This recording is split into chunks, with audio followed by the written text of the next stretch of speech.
from somewhere in space-time, loosely labeled Generation X on planet Earth.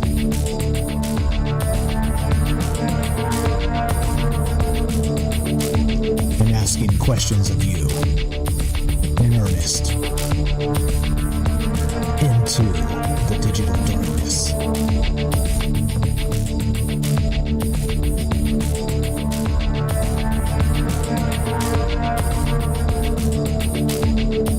Good evening, and welcome to Troubled Minds Radio. I'm your host, Michael Strange. We're streaming on YouTube, Rumble, X, Twitch, and Kick. We are broadcasting live on the Troubled Minds Radio Network. That's KUAP Digital Broadcasting. And, of course, 88.4 FM Auckland, New Zealand. Tonight, we're taking your calls as we get weird, as we go into deep time. Now, we've gone over this in the past, and there's a highly fascinating part about prehistory, about prehistory, what's known as this deep time. Now, many have suggested that not just, let's say, in terms of everything gets older and older in terms of our scientific knowledge, and, you want to say people were 200,000 years ago or 400,000 years ago or 1,000,000 years ago. And if you ask Graham Hancock, he believes everything's way older than we allow it to be, at least scientifically, right? Now, the bizarre part about that is, sure, I can see sort of the antediluvian stuff, the pre-flood civilizations, and, a lot of that is maybe a little more technologically advanced than we've had in let the scientific conversation breathe in. However, I think that when you go deeper into that, sort of into the deep time, as I'm describing this tonight, that maybe, just maybe, there's a civilization in the past that goes so far back that its remnants have been wiped clean forever, and we'll never, ever be able to find it again. Now, what I'm talking is literally, it's called the Silurian Hypothesis. We've talked about this in the past a little bit in periphery, but not directly like we are tonight. But I think we're talking millions of years. We're talking literally so far back that at some point, the technology space of whatever that meant then actually has changed so much that we don't even know what to look for. And maybe that technology is out there in some capacity in its ruined state, or maybe it was a natural level technology, okay? And meaning something like Avatar, right? Where the entities in Avatar are so finely tuned to the world around them that they are able to commune with nature directly and physically and tie their tails into trees and things like this and actually commune with the larger mother spirit. And so, you know me, I like to get weird, and let's get weird tonight. So we'll get to this in just a second. But as usual, I want to point out that all of the disclaimers apply. There's no truth to be found here. This is just a thought experiment on top of a thought experiment, a philosophical construct, as I like to call it, a way to kind of stretch our imaginations and our minds and consider what is possible out there or what is not, and kind of talk about it in between. Very simply. Again, we are taking your calls if you want to be part of the conversation, but it starts here. And this is interesting because it is coming back into the zeitgeist, and I'll explain why. So right here, we've got this. This was on May 9th, okay? And it is from allthatisinteresting.com, and it's talking about this exactly, okay? And you know me, I don't like to just pick a thread and go, okay, that's kind of interesting. Let's talk about it. Instead, I like to look at it and go, okay, so does this resound or actually, does this give us a larger picture of what's happening in the zeitgeist, okay? And in this case, it does, and I'll explain. But first to the Silurian Hypothesis. The headline from All That's Interesting, and all these links are in the description down below. I encourage you to read them in full. Really good stuff, and all the rest. Okay, anyway, so what if the first civilization on Earth wasn't human? And what if it was more technologically advanced than we ever dreamed? But NASA scientists' Silurian Hypothesis explained, and it goes through some of this, and, it's got the usual imagery you would expect, the lizard eye because of the lizard people of what's the goldfish from Wi-Fi will say, the lizard people, or whatever the hell he says. Anyway, so straight from the article, in the grand scheme of things, human beings haven't been around for that long. Current estimates are that our Earth was formed about 4.5 billion years ago. Our ancestors only popped up around 6 million years ago. Okay, all right. I mean, depending on who you ask. While Homo sapiens themselves are likely have just been here for 300,000 years. Okay, I've heard longer, different estimates. Anyway, as best we can tell across the entire timeline, humans are the only animals that have possessed our level of intelligence and capability. Right? We're the first. We are the first. But just how sure are we of that? Is it possible that another civilization existed before us, then faded into a historical record beyond our reach? That's the question posited by the Silurian hypothesis. And again, further reading down below, I haven't added these additional links, but I will. So do look into this if you're interested in the ideas. It is wild to consider this stuff as, again, it's a solid thought experiment, in my opinion, because we talk about these ideas as sort of a hunch. We feel as if civilization goes back far longer than we're given credit for, that this, 15,000 years sort of history, the Great Flood and all the rest of this. But certainly beyond that, there's an intuition sort of within the dreamer's mind anyway, that kind of barks at a larger question and a deep time, as I'm calling this. And in this case, it makes me wonder about where this all came from. Not just the idea, but this intuition where we kind of recognize that there is something out there that's maybe older than we ever dreamed. And again, how weird does it get? And to the zeitgeist part, just a second here. So anyway, the people who came up with this, astrophysicist Adam Frank and climate scientist Gavin Schmidt, proposed the Silurian Hypothesis in a 2018 paper, which explored the possibility of detecting an advanced pre-human civilization in the geological record. Okay? They argued that finding direct evidence, such as technological artifacts, would be unlikely because of the rarity of fossilization and Earth's exposed surface. Instead, researchers might find indirect evidence such as climate changes, anomalies in sediment, or traces of possibly nuclear waste. We've heard some of that suggested as being a thing on Mars, right? I mean, I don't know if that's real or not. It's something that's been kind of kicked around the zeitgeist in the past. Anyway, so the hypothesis also speculated that artifacts from past civilizations might be found on the moon and Mars, as I just described, where erosion and tectonic activity would be less likely to erase evidence. The concept of pre-human civilizations has been explored in popular culture, yada yada, including novels, television shows, and that's from the Wikipedia, okay, just to get us all up to speed and on the same page. Now, the bizarre part and where this kind of comes into the zeitgeist itself is, well, in a this is fiction. Okay. So this part's fiction. So everybody bite on this piece of wood, take a shot of whiskey. This isn't going to feel good. Okay. We're going to go quick to do that. Anyway, like the old days. But here's the thing, right? Oh yeah. I'll start backwards. So coming up soon, there's going to be a reboot on Netflix from the legendary television series Land of the Lost. Okay. Which leads us to this idea coming back to the zeitgeist. Now, why Land of the Lost, Mike? What the hell is that? What are you talking about? What does that even mean? Well, in the Land of the Lost, there's this ancient creature known as a Sleestak. And it is a reptilian humanoid entity that is granted in a pocket universe. However, it is so ancient that its technology seems natural. It's crystals. It's all the new age woo-woo stuff you would expect it to be, right? It's all that stuff. It's all the technology that's in a natural space. They were attuning with other consciousness. They were time traveling even. They were using portals and gates, this type of stuff. And they were trying to get out of this pocket universe they were trapped in, known as, of course, the Land of the Lost. We're going to get back to the Sleestak in a second, but recognize what's happening right now. The Silurian Hypothesis is coming back into the zeitgeist through Netflix. When this releases, I'm not sure, but it's supposed to be later on this year. So we'll see what happens. But they're rebooting this series and bringing the Sleestak back into popular culture right in 2026. So I don't know. That's where we start. And how weird does this get? How far back does it go? And what do you know about not just the Land of the Lost, but the idea that there's an ancient civilization that goes so far back that we would never be able to detect it with modern equipment or modern eyes. Only, of course, in the dream space of a troubled mind. That's that. They canceled the good shows. What's up, Matt? Okay, here we go. Be right back. More Troubled Minds in just a minute. We're taking your calls tonight. If you want to be part of the conversation, 702-857-6939. Click the Discord link at troubledminds.org. Phone line is fixed. I hadn't recharged the couple bucks on it to make it run. Anyway, be right back. We'll see you in just one moment after a quick break. A word from our sponsor, in this case, the Stoic Minute. Don't go anywhere. Feeling stressed? Overwhelmed? In today's fast-paced world, it's easy to get swept away by our emotions. Take a breath and find your inner strength with the Stoic Minute. You have power over your mind, not outside events. Realize this, and you will find strength. The ancient Stoic philosophers understood that we can't control everything in life, but we can control how we react. The happiness of your life depends upon the quality of your thoughts.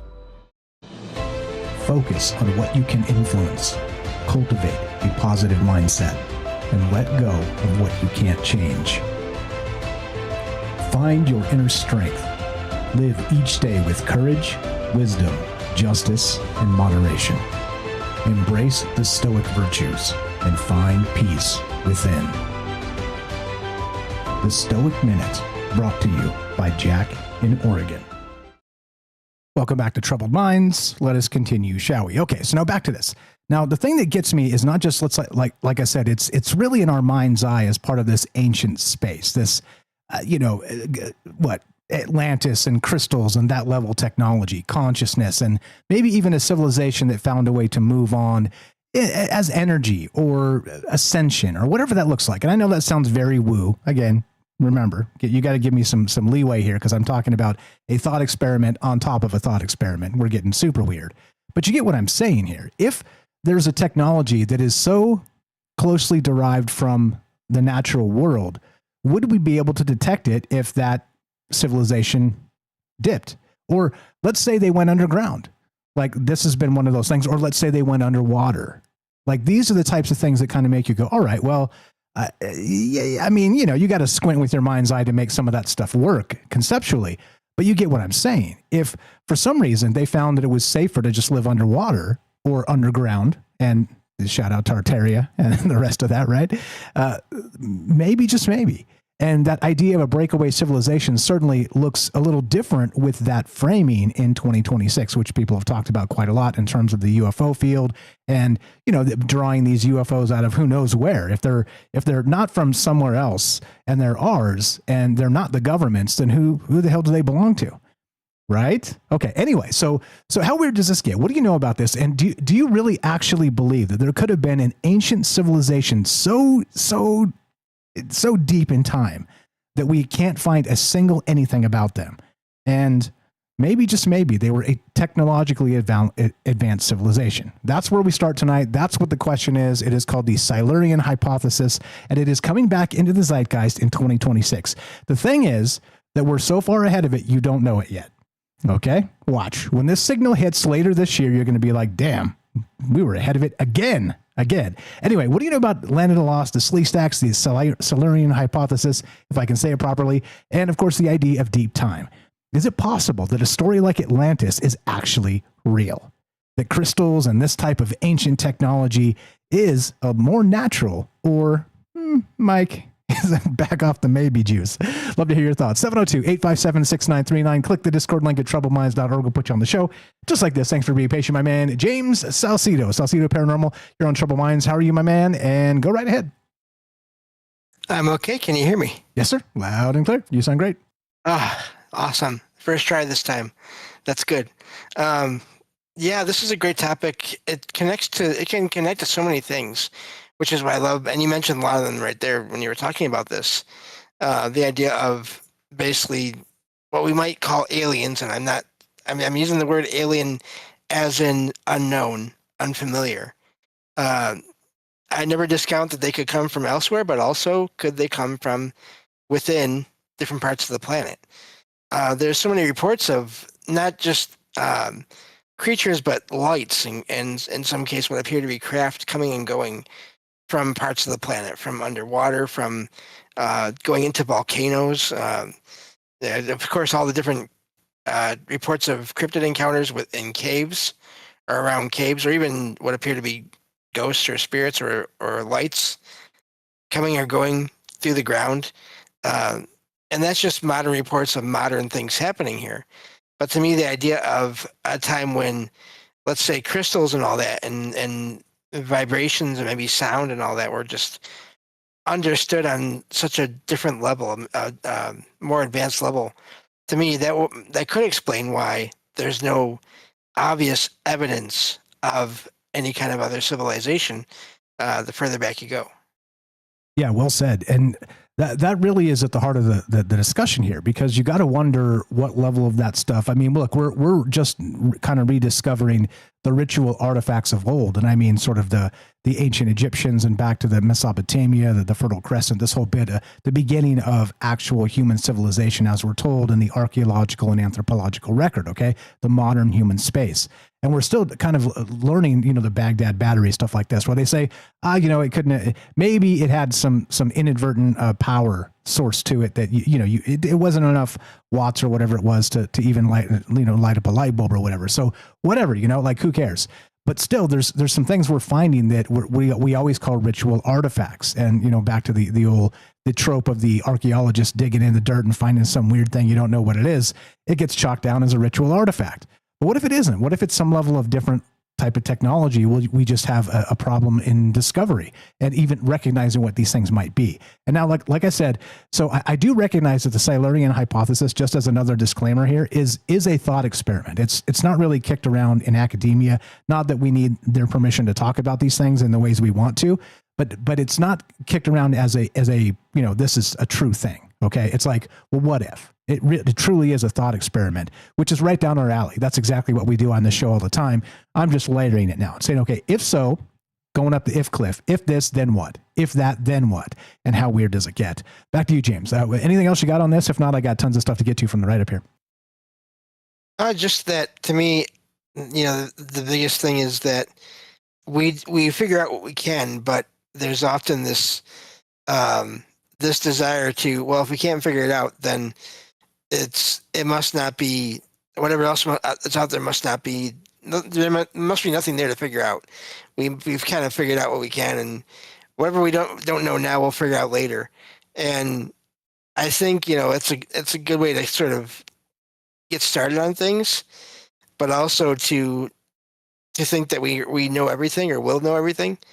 I always kind of makes me laugh a little bit because, maybe we'll know everything once we all pass on from this existence to another, possibly.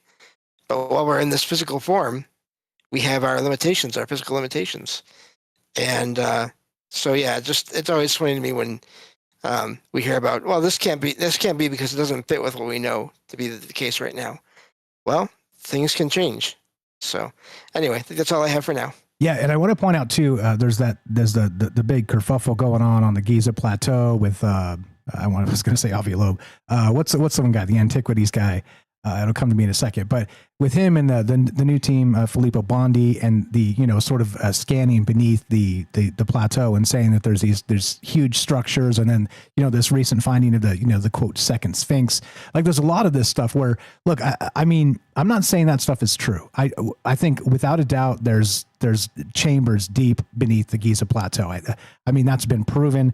Look at the shaft of Osiris, like that's come up recently on, was it Rogan or somewhere else? I was reading about it recently, kind of digging into it. But certainly there's structures beneath it. But how deep is it and how weird is it? And that becomes a thing. And if, let's say it is, 2 miles deep, as they've described with this new synthetic aperture radar, as they're describing it, something like that. If they actually find these things, and it is, maybe not as they suggest, like a huge spiral staircase going down 2 miles, that seems ridiculous. But what if it's kind of something like that, and they're onto something? Like suddenly one claim really falls apart when you can actually test it and maybe drill a hole and kind of see what's going on down there. And maybe, just maybe, the water table is messing with the technology. Anyway, who knows? But this is happening in the Giza space right now, because if this actually changes and some of that becomes true and verified, then it changes everything we know about human history. And it does go back quite a bit further than the old kingdom of the ancient Egyptians and, of course, Mesopotamia and all the stuff we've talked about in the past. Anyway, I just wanted to point that out, that there is sort of this current debate going on. And I think it's good. I think it's good stuff. But anyway, so what makes this hypothesis, so we're talking the Silurian hypothesis tonight, okay? But what makes the hypothesis genuinely unsettling, this is straight from the write-up, is not the question itself, but what it implies about our confidence in the fossil record.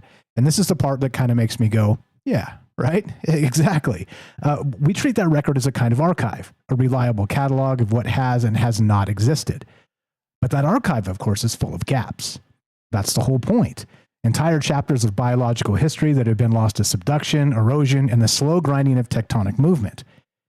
If a civilization had flourished during the Carboniferous or the Permian and then collapsed, the window for detectability would have closed long ago. We would be looking for a signal in a record that was never designed to preserve it. And that's where this becomes, scratch your chin and sort of a troubled minds level mystery, because this is one of those questions that we may never know the answer to. But as James just said very smartly, and I pointed out to kind of back up his assertion there, or his idea, his hypothesis, is this is happening in the Giza Plateau right now with this new technology. And so maybe, just maybe, as things do change, these questions will become answerable in some capacity. But remember, back in the zeitgeist in 2026, not only will be the 250-year anniversary of not Troubled Minds, but the United States of America, and also the Slee Stack, and the idea of deep time and the Silurian Hypothesis is going to creep back in maybe around fourth quarter 2026. We're so far ahead of ourselves, it's not good sometimes. We're so far ahead that, it comes and goes and we missed it because it missed us, and we're in a temporal violation of inspiration or something. I don't know. I need a speeding ticket when it comes to ideas, but I digress. But what do you guys know about this? We're talking the Silurian Hypothesis tonight. And again, going back millions of years. And is it possible that there were, or at least in the mind's eye, an ancient civilization that was technologically advanced, that used technology in a way that we will never be able to detect because it's not plastic, it's not metal, and it's not electricity? I don't know. You tell me. Again, I'd love to hear your thoughts. We're taking your call tonight, 702-857-6939. You can click the Discord link at troubledminds.org. We'll put you on the show. Daryl coming up after the break. And that's where I'm at tonight. Like I said, kicking us off would be this reboot of Land of the Lost. And if you don't know about the Slee Stack, we'll talk about them when we get back as well, because it is really the penultimate idea of what this is. If you go back in time to a time before time, the dawn of time, deep magic from before the dawn of time. If you actually do that, the idea doesn't seem absurd when you bring up what a Slee Stack is. Those old humanoid reptilian creatures, whatever they are. Anyway, that's what's on my mind tonight. Love to hear your thoughts one more time. 702-857-6939. Click the Discord link at troubledminds.org. We got more from James coming up if he's got it. And of course, your calls as well. What do you know about this? And would it surprise you if we found something shocking, absolutely shocking, beneath the Giza Plateau? Yeah, because I think that would be step one in determining if there was an ancient civilization that goes so far back that might be so technologically advanced that we may never be able to put the pieces together.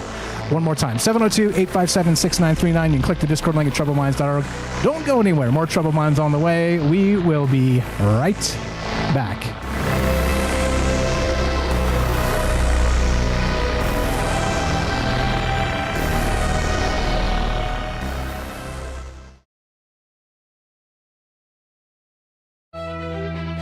You're tuning into Troubled Minds, the show where mystery knows no bounds. Stay tuned for revelations that'll keep you questioning the fabric of reality.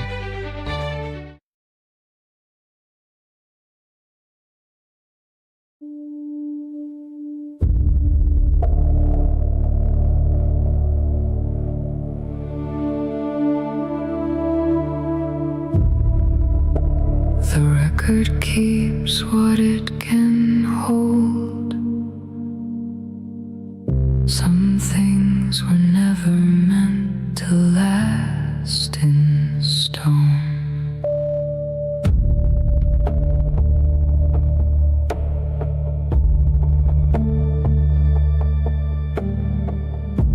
They built with what the earth already knew.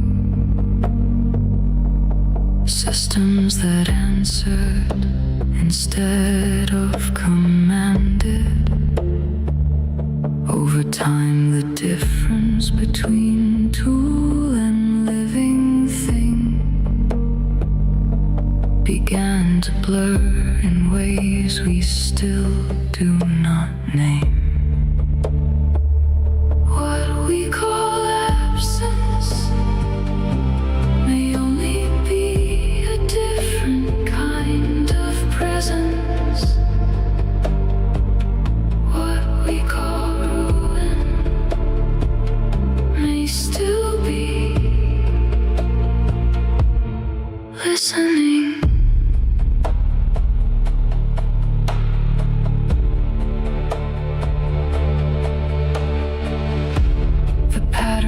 stone do not behave like ordinary rock. They hold shapes that suggest intention.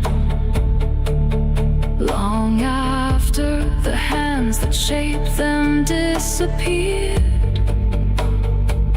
something continues to respond to conditions we cannot see. We search for smoke and plastic and fire, while something older waits in forms we do not yet recognize. The question is not whether they were here. The question is whether we are looking in the right language. What we call absence may only be a different kind of presence. What we call or something like that, right? Hope everybody's well tonight. What's up, Eric? We got Roving Fungus, Sacha, J. Winch. What's up, James? Get back to you momentarily. We got Herschel, Matsell, Daryl coming up next. Dragon Rose. We got the Robert and Karen. I see you guys. Hope everybody's well tonight over on YouTube. Good evening. What's up? We got Ioxy was first. We've got Fred is here. Roving Fungus, Michigander, Sooty. What's up? We got who else is here? Matt Sal. What's going on, guys? Hope everybody's well tonight. Just hanging out, talking about wild and weird stuff like we do tonight. It's the Silurian Hypothesis. What's up? Freya is here. Good evening. Herschel, I see you. What's up, Sweets? Thank you for reposting in all the places. What's up? Good evening. If I missed anybody, Kelly, what's going on? Nathan QS, how you doing? If I missed you guys, I'll just circle back and say hi. Make sure you say hi to me in the chat. Over Hello is not available. Puff is here. We got Cubs Future, Nostradamus. What's up? Hiker Emoji was first. I'll get back to you guys in just a moment. Here we go. Troubled Minds happening right now. We got Daryl and your calls as well. Here we go. When I find the button. Don't you worry. I'll find the button. Here we go.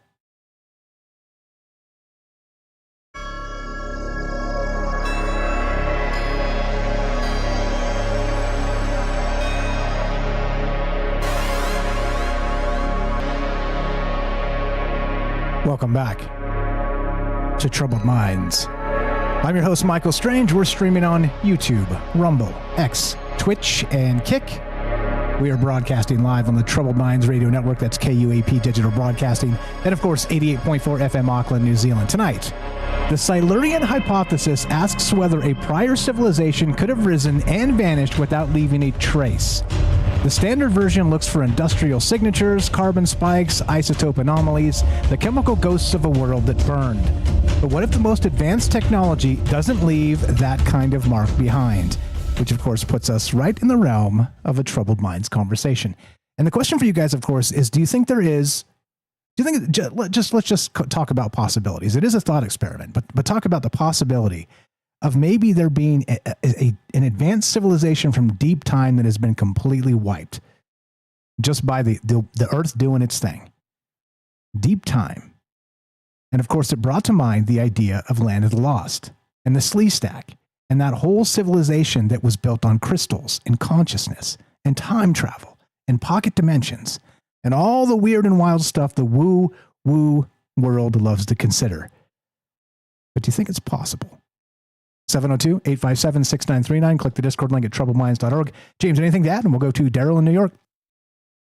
Just one other thing to maybe consider is that, that we don't know what what energies were around or what energy levels were around on the planet the further back you go. Whether it's from the electromagnetic fields, just all these different things. The positioning of all the celestial bodies in space. Yeah, however you do or don't want to look into that or see that still, just considering the possibilities here. It could, I think all those different energies, just like now, can have different effects and maybe also explain why there may have been things that are possible then, as far back as you want to go, that may not be quite the same now. Awesome. Well said. Sorry. I'm told there's a slight hiss in my microphone. Can you guys tell me how bad it is? Anyway, it's too late now. I guess we'll just keep on trucking. But yes, well said, all that. And that's where this conversation lies. How much of this is real, weird, or sort of in the mind's eye, conceptually feasible for a conversation? Welcome to it. And not hearing any hiss. Okay, cool. Cool. Let me know if it's too bothersome. We'll can it and come back another night. I hate doing an inferior product. It just drives me nuts. Anyway, I'd love to hear you guys' thoughts on this. We're talking the Silurian Hypothesis. 702-857-6939. Click the Discord link at troubledminds.org. Let's go to Daryl in New York. Thanks for being patient. How are you? And go right ahead. Hi, Michael. Great topic. I love stuff like this. And I don't hear you hissing or even growling. Oh, thank you. Actually, it's funny that if we talk about me hissing, I mean, maybe I'm the slee stack.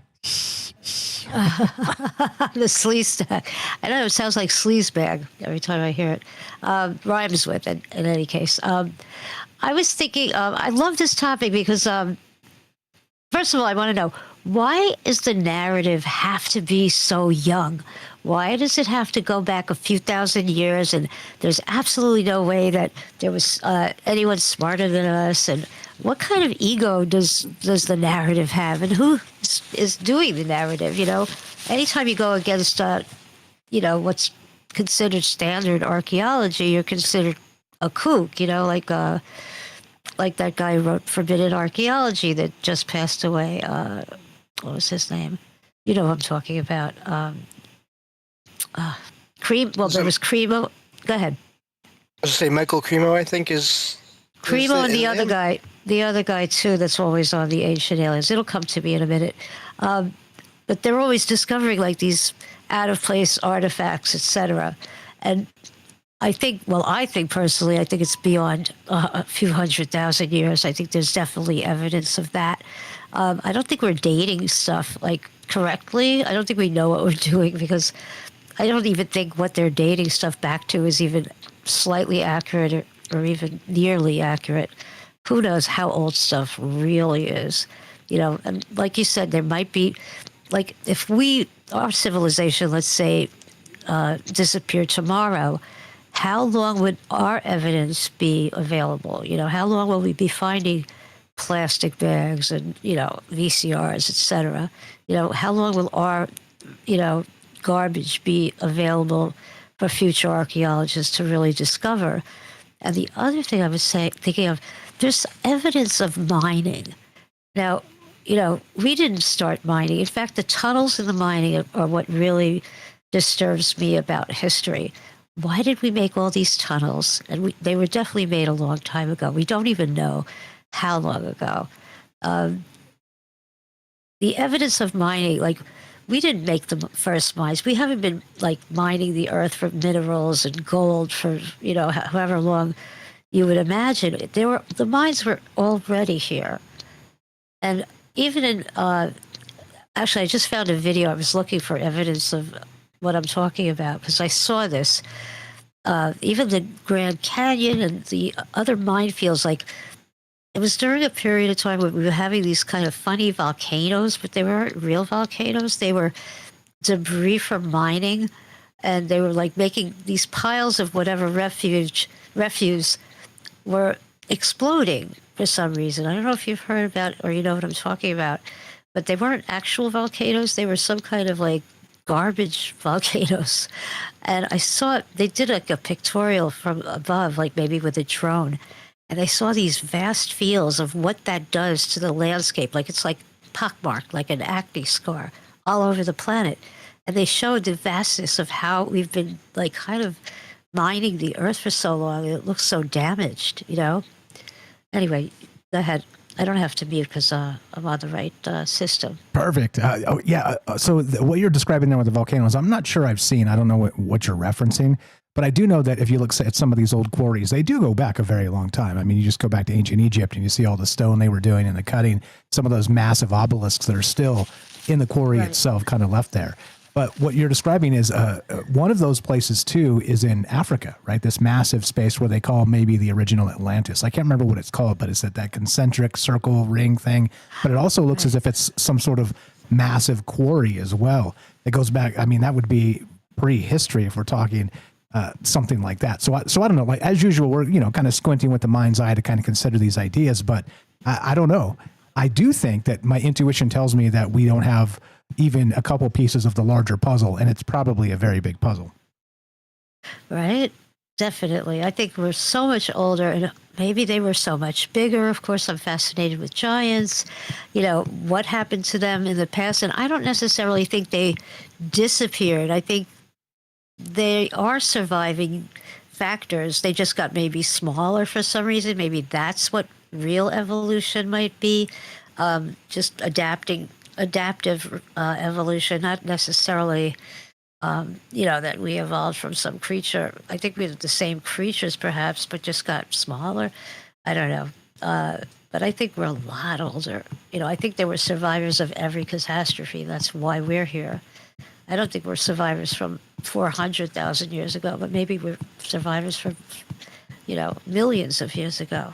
I don't really know the exact number, but I think it's very old. I'm not sure how we got here, but I'm not even sure we're from here, but whatever. But why does it have to be like we have to be so young? Like 10,000 years ago, we started developing, kind of social skills. Agriculture. I mean, agriculture. That seems ridiculous. It seems ridiculous, right? I mean, look around. There's plants growing everywhere, but we just learned how to do it ourselves 10,000 years ago. I mean, right, I'm just saying. Don't get offended. I'm just saying. I'm just saying. Plants have been growing for millions of years, guys. Right, exactly. I just don't understand why we have to believe this stuff. And what's under the pyramids? I'm dying to know. I'm sure that that LiDAR picks up some very unusual anomalies, and I think they're poo-pooing even that. That's new technology. It's not been peer reviewed. Go to hell with your peer reviews. I don't understand why they have to. There's such an unwillingness to accept these possibilities, and they're so obvious, and everyone's questioning this. I think we have to question. If we don't question, we'll never learn. But what's the MO? Like, are these ancestors of the big rulers that are perpetuating this myth, or these thoughts? Did they burn the books that said otherwise? What were the big books about too? Those big books, and I don't know who made books like that. You see those large books. Like, who's that for? And the tunnels are so vast and so big, and we can't date them for some reason. We can't date stone. But who built those? That's the real question. And how old are they? I wish we would figure out how to tell the age of rocks or stones or whatever they were using to build those tunnels and how old they really are. That would be a good start. I don't know. Yeah, it's odd, right? So like the fundamentalists suggest that the world's only 10,000 years old and carbon dating is flawed. And then the other level of the weird dreamer like me is like, well, carbon dating is flawed, so it could be 10 million years old. So right, I mean, yeah. As usual, like the conversation lies in sort of the gap, and the gap is huge, and that's the point. Right. Who's over there tapping the mic? One of you two is like literally doing this. Right. Is that one of you guys tapping a microphone? Anyway. Oh, no, not me. Sorry. Okay. Anyway, when somebody's tapping a microphone and we can hear you over there, so I'm not sure who that is. Anyway, yeah. So go ahead. What about the Sleek Stack? Do you know anything about that? About the Land of the Lost and sort of that aspect of this? Because I think it certainly fits into this conversation very well. Oh, I love it. I was reading just that first article. It was fantastic. I totally agree with it and can imagine it. Now, let's say there was, I don't know if were they lizard people, but that would make a little sense about burrowing. Imagine a lizard that knows how to burrow or knows how to dig, definitely knows how to live underground, had really advanced evolutionary skills that were, able to fly planes and, use a computer, etc. I mean, they would be really physically able to probably burrow into tunnels. That's just amazing, that thought, etc.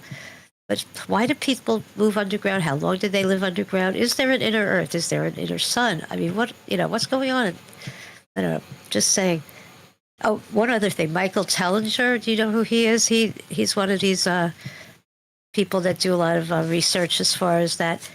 He did a lot of research in Africa and found a lot of strange anomalies there, and a grid of something that he couldn't explain that was throughout the entire country. And he assumed and figured the theory is that it was some sort of electrical grid that was we don't know how to use it today, but It definitely had a lot of magnetic fields in it. And it looked like it was something just made out of the earth with respect to the earth, but how they manipulated it is still in question, according to this theory. That's what I was thinking of, too, when I was reading this. Fantastic stuff. Yeah. I did see that recently they came up with it. It's on a very tiny scale, and we don't know if it's scalable yet, but they did find a way to tap into some level of 0 point energy in terms of powering some of these like tiny microscopic chips or something. So it's coming. Whatever that is, maybe, just maybe. So again, it's not scalable. It's not. I'll also see if I can find the article and drop it in the chat here. But anyway, I just read this a couple days ago. That's how brand new this is. But anyway, fire stuff. Appreciate it very much. What else you got regarding this or anything else? I'm pretty much done. I have a very quick one. What do you call a prehistoric striped cat with a Bluetooth headset? Not sure. A saber-toothed tiger. Of course you do. Okay. A saber-toothed tiger. Damn it, Daryl. You were absolutely the best. No, you're fine. You're fine. Appreciate it very much. Great stuff. Okay. The Cosmic Comic, Daryl in New York. You know you love her. Go give her a follow on all the places, please. You know where to do that. troubledminds.org/friends, or click the friends link on the website. Scroll down. It's alphabetical. It's right there. Daryl, go follow her YouTube channel. Right there in the middle. You can't miss it. And it's free. Again, I can't stress at all. Many of the things that are that we're trying to spread the word on all these amazing people. It's free. Please go give Daryl a follow. troubledminds.org/friends. Scroll down. It says Daryl. Click that. Go follow her YouTube channel. Fire stuff. And always bringing the jokes. I love the levity. James, anything to add? And then we got Matt Sell on the phone line. We'll go to in a moment. Just a great call. And yeah, I do agree. It's amazing how dating is always, depending on who you talk to, it's the dating systems are either they work or they don't. And there's no consensus on whether they do or don't. So, but I can't think of anything else for now, so I'll wait for later. Perfect. We'll get back to you. Let me read. Actually, I'll read the blurb when we come back. We got calls waiting, so instead, we'll go to those. 702-857-6939. Click the Discord link at troubledminds.org. We'll put you on the show. Let me click the button. Let's see if this phone line actually works. Matthew in California, I believe you're on Troubled Minds. How are you, my man? Go right ahead. Uh-oh. Test 1 2. Hey, Mike. Good show. There we go. Thank you. You're in. You're on. You were scaring me. What's up, brother? How are you? Go right ahead. Oh, hey, Mike. Yeah, I called. Besides talk, I make the joke. Graham Hancock is my spirit animal. I like his books. He's got a lot of good evidence, and he brings the evidence to the table. But he doesn't tell us, the truth. This is the truth. He kind of like us. He's like, this is the evidence. What do you guys think? And I like these kind of books. And even Sakurai Extension, he does the same thing. He brings the evidence to the table, and then he asks what do we think, not telling us, this is the answers. But I'm reading those books, the Sakurai Extension, the Earth Chronicles, and I'm on the 5th book out of 7. And it's funny because these books, they're kind of hard to read because they're telling the stories, and it's like I've heard these stories before because they're telling the Sumerian, the Anunnaki story, and relating it all the way through up to Babylon and Egypt and then Greece, and trying to link it together. But it's I heard these stories before, the stories of Adam and Eve, the stories of David and Goliath, the stories of Sodom and Gomorrah, the stories of Noah and his ark. The same stories, but they're thousands of years older than the Bible stories with different people's names, and they're the same stories. What do you think of that?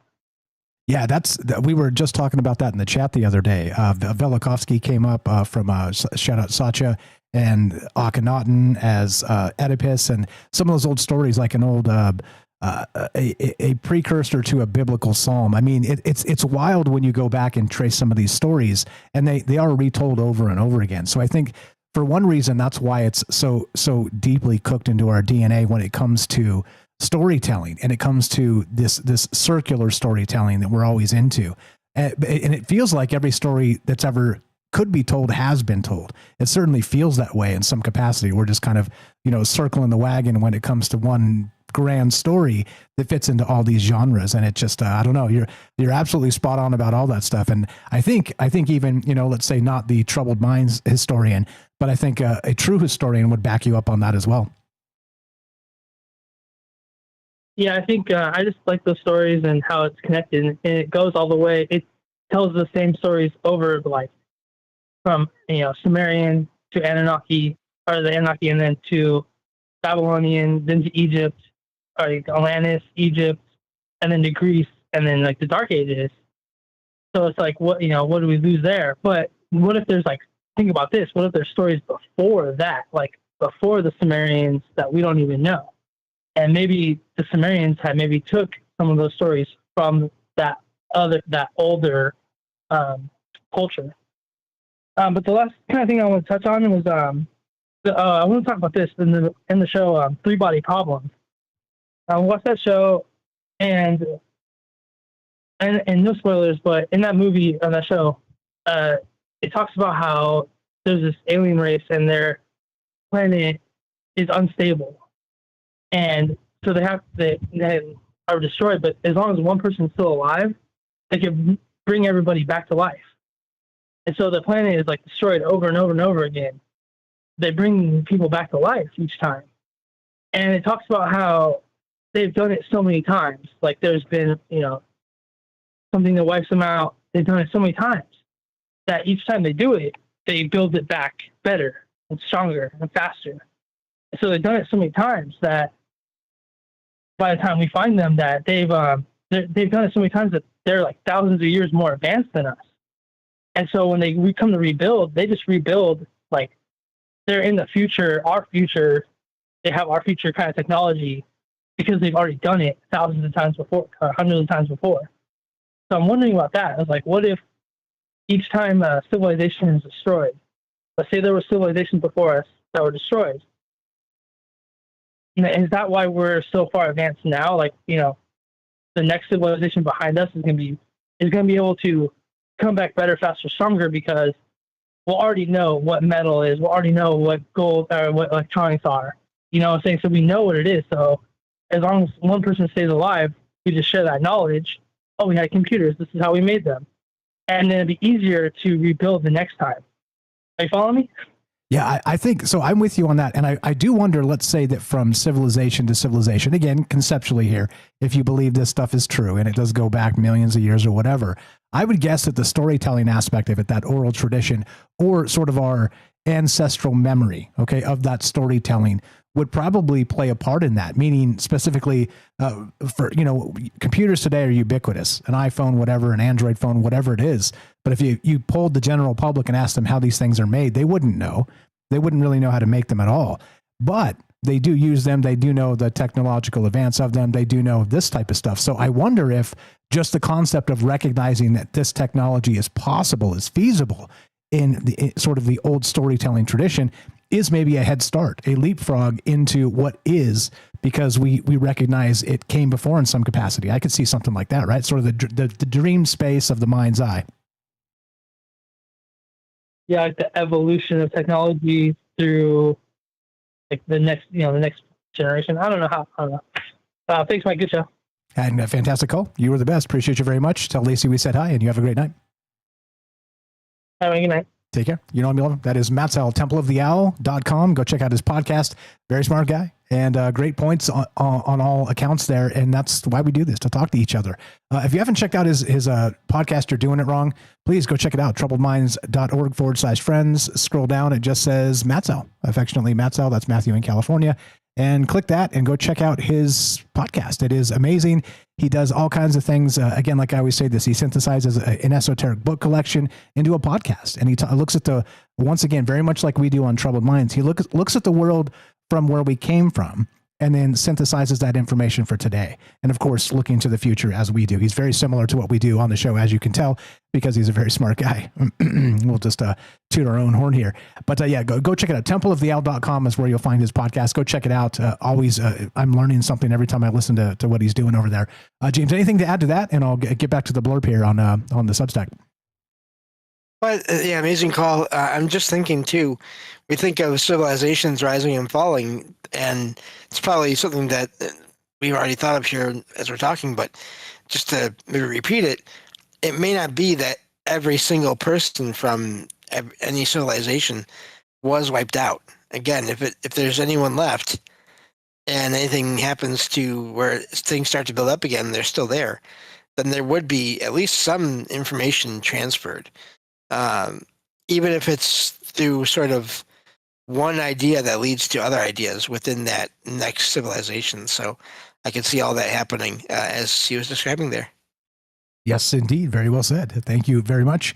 And let me read this blurb. I'm trying to find my spot. Sorry, I got confused. Don't ever click off the thing that you're about to read, because then you'll never find it again when you got 50 tabs open. Anyway, so we're talking the Silurian Hypothesis tonight. Now, so the idea is usually discussed in strictly scientific terms, as I said earlier.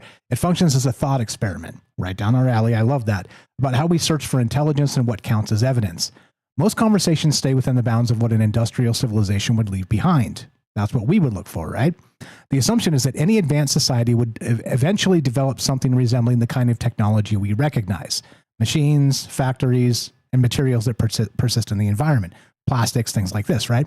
That assumption deserves more scrutiny than it usually gets for this reason. What if that assumption in particular is too narrow?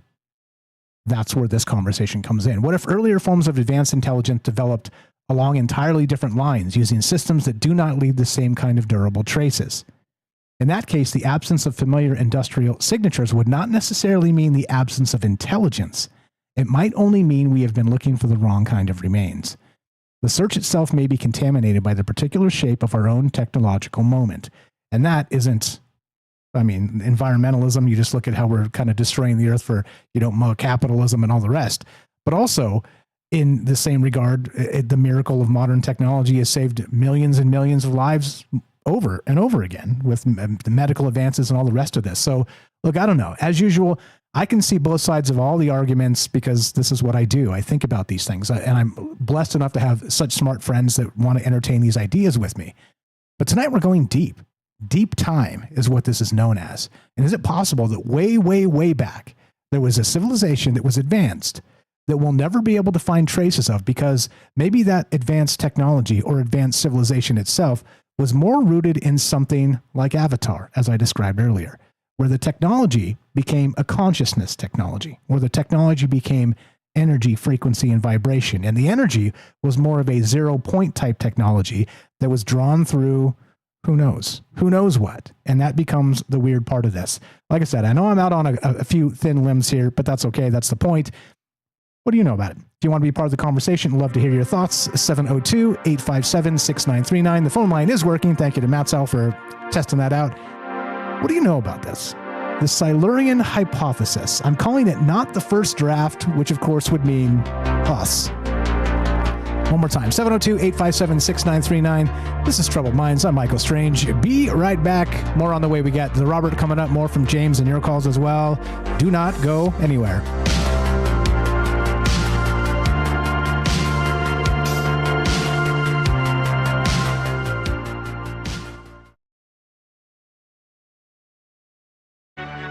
This is Troubled Minds. Your host, Michael Strange, the master of the mysterious, is here to guide you through the shadows of the unexplained. Let's check the news. A growing body of research out of Stanford University suggests that human aging doesn't unfold as the slow, steady decline most of us assume. A 2024 study tracking over 108 adults found that molecular changes, spanning RNA, proteins, lipids, and microbiome data, cluster sharply around two distinct stages, approximately age 44 and again around age 60. Geneticist Michael Snyder described the findings as dramatic, noting that the pattern held regardless of which class of molecules researchers examined.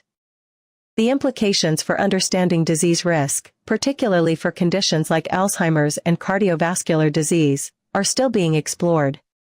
Turning now to a story at the intersection of brain science and the far edges of human ambition, the body preservation facility run by a group called Alcor in Arizona reportedly houses more than 150 preserved human heads, stored in hopes that future medicine can one day return those brains to functioning bodies.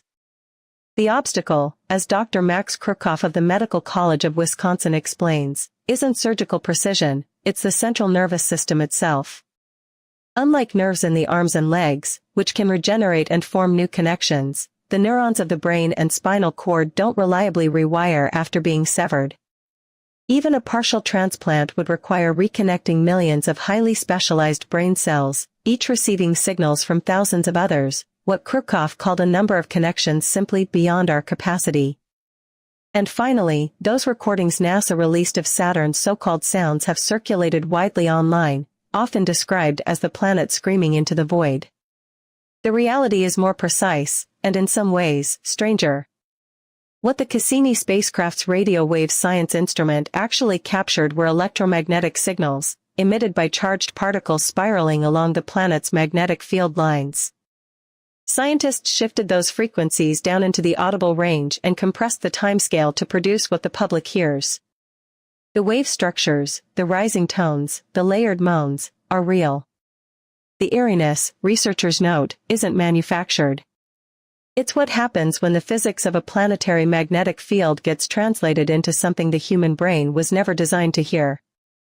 Thanks for listening to the Troubled Minds Radio Network. Indeed. I should have grabbed the track there and played it for you. Lull you all to sleep. What's up? Hope everybody's well tonight. Thank you to Ricky. Anything is possible for the raid over there on Rumble. Appreciate that very much. What's up, Merlin Magi? Hello is not available. Sweets, hiker emoji.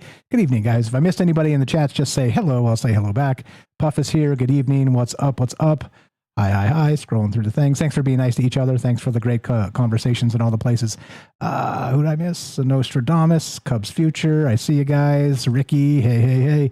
What is going on? Great work on the streams I'm seeing over there. You guys are doing fire stuff.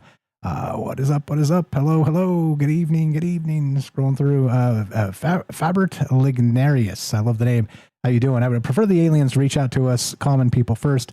Don't think they could be trusted if they ran right into the politicians. Yeah. Yeah. Pro tip: don't talk to the politicians. don't do that. They can't even tell the truth about whether they tied their shoes in the morning or not, or had a staffer do it. Anyway, who'd I miss? So I missed you in the chat. What's up, Dragon Rose? I see you there. What's up, Linda? James? We'll get back to you momentarily. What's up, Ioxy? Not only is it stranger than you can imagine, it's stranger than you can possibly imagine. Indeed. Matt saw a fantastic call, and also Daryl. Appreciate you guys very much. What is up? Good evening. Who did I miss? I know I missed somebody. Freya, what's up? Fred, Herschel, we got Herschel on the line. We're going to go to Robert and then the Herschel after that. The Robert and the Herschel. And Ioxy, Dragon Rose, Nathan QS. Who did I miss? I know I missed somebody on YouTube, and trying to scroll up and find him. If I missed you, just, Fred. Not Fred. Steve in England. That's who I missed. What's up? Karen, the Robert coming up next. We got APOC. What's up? Matt Sell, thanks for the call. Daryl, thanks for the call. Dragon Rose, Jay Winch, Sacha, Roving Fungus, Eric, and Herschel, and James. You guys are the best. Here we go. Troubled Minds coming up. Talking the Silurian Hypothesis tonight. And I'm preempting that's right, the Slee Stack back in the zeitgeist. You bet your ass. Watch. I'll be right again. History will prove me right again. Okay, just kidding. Here we go. Troubled Minds coming right about now.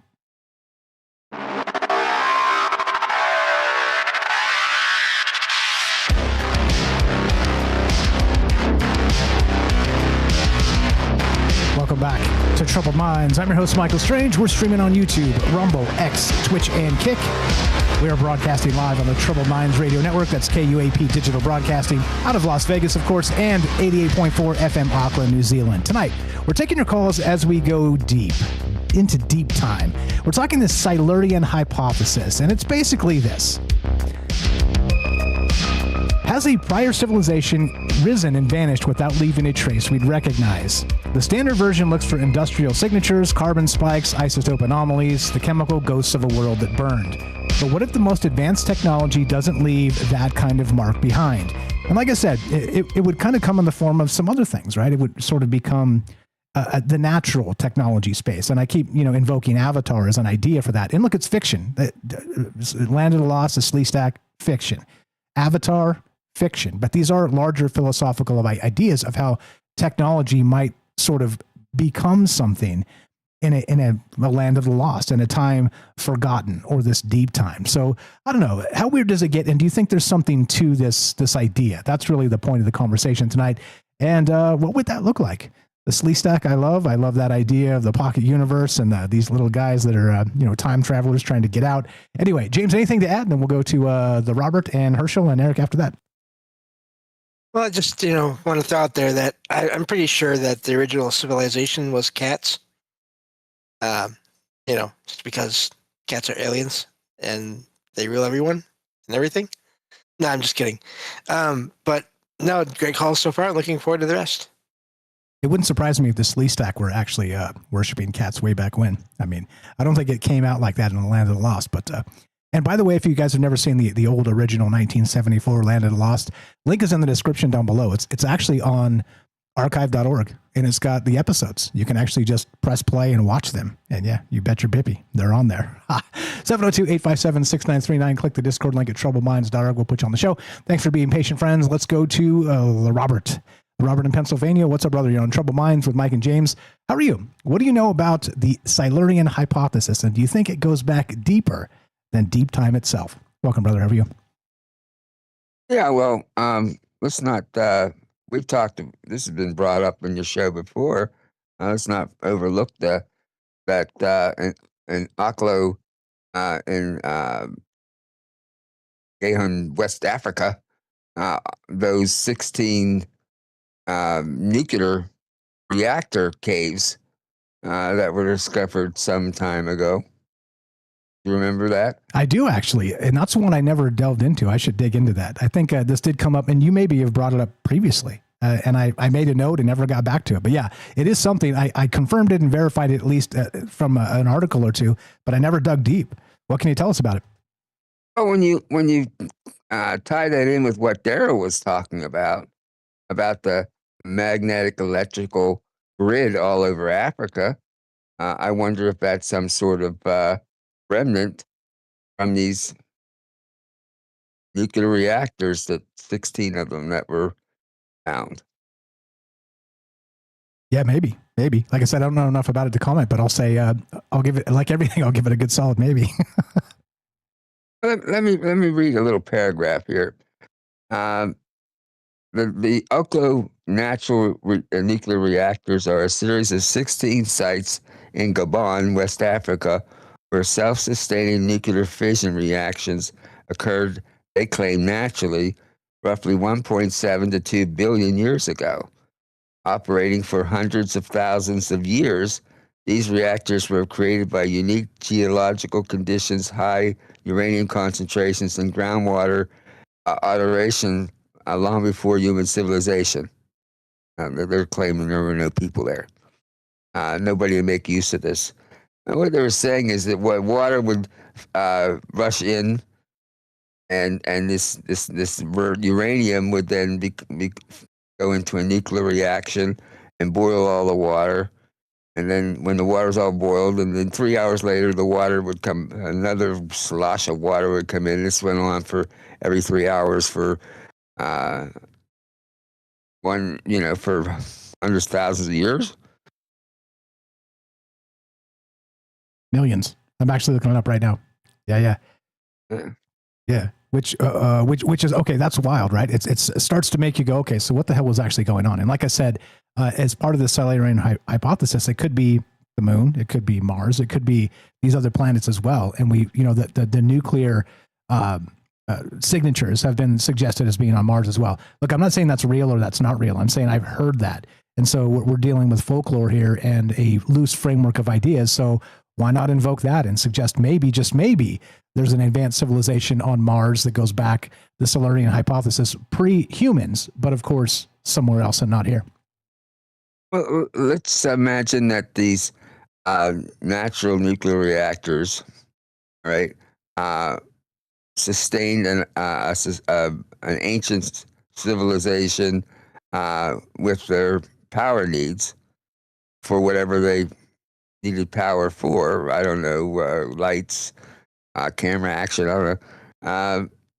Any civilization needs energy, right, to sustain it. Whether, and I would think that would be indicative of advanced civilization that knew how to harness this natural nuclear fusion from these caves. It's and again, this is another thing where the experts, comes running in and saying, well, this is really what it is. This is natural. This is This is not built by humans. This is not created by humans, that sort of stuff. And poo-pooing anything that would go away from that. Yeah, indeed. As you're talking about it, I'm reading up on it because, like I said, I never dug deep, but this is a wild one. It definitely fits into what we're talking about here. And if ancient civilizations needed a power source, what better way to power than nuclear? I mean, clearly there's dangers, but if you found a way to actually do this with the water pulsing in and pulsing out, and kind of keeping this in a rhythmic space, then I mean, hey, maybe that looks like technology to if you squint with your mind's eye, as I like to say. Yeah, and even, of course, there's been some talk about that the pyramids were a power source. And I'm interested, I think about I believe it's the Mayans. It might have been the Toltecs or the Aztecs, one of those ancient Western tribes, civilizations. They had pools of mercury inside their pyramids, all right? And you know how mercury is so toxic, right? But they had pools of mercury in there. For what reason? It's a good question. Teotihuacan, I believe. There's a few other places where it was found as well. Don't make me invoke China. There you go, says Eric. Don't make me invoke red mercury. It'll get us taken off the internet. But I mean, yeah, because it is highly poisonous, massively toxic, and so why would they be using it for something other than let's say less than useful? I mean, it's just poison. Right. They didn't store it there for no reason. One question about if there were civilizations a billion years ago, the question would be, did they do commerce? Did they do trade? Did they have were there such a thing as employees? That's a hell of a question, actually, because if you didn't do that and found some way to have sort of a communal civilization, then you didn't need any of that stuff.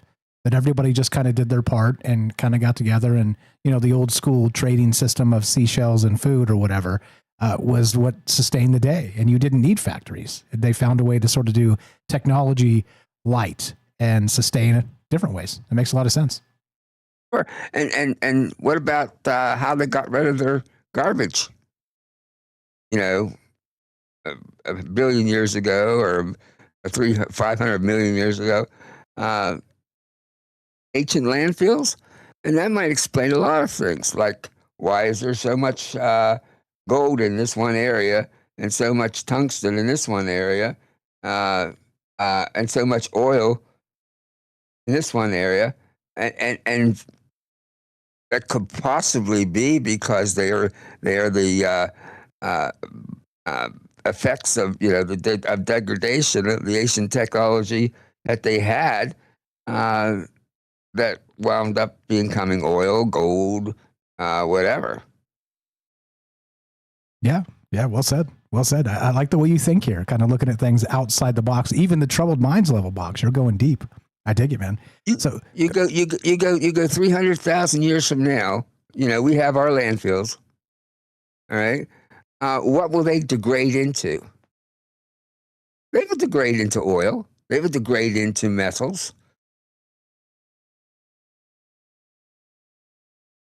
But plastic will still be there. Yeah, well, that's the thing, right? So, like, how long does the plastic stick? I mean, is it going to be millions of years? Oh, it eventually breaks down, but and of course, diapers, Huggies, those types of things. It takes forever for them to degrade. They eventually degrade. Everything buried under the earth in landfills is eventually going to degrade, and it's going to create some kind of resource. And it does that. Agreed. And you leave it alone long enough. Like we said recently, if you just look at that Central and South America, and the civilizations that are there.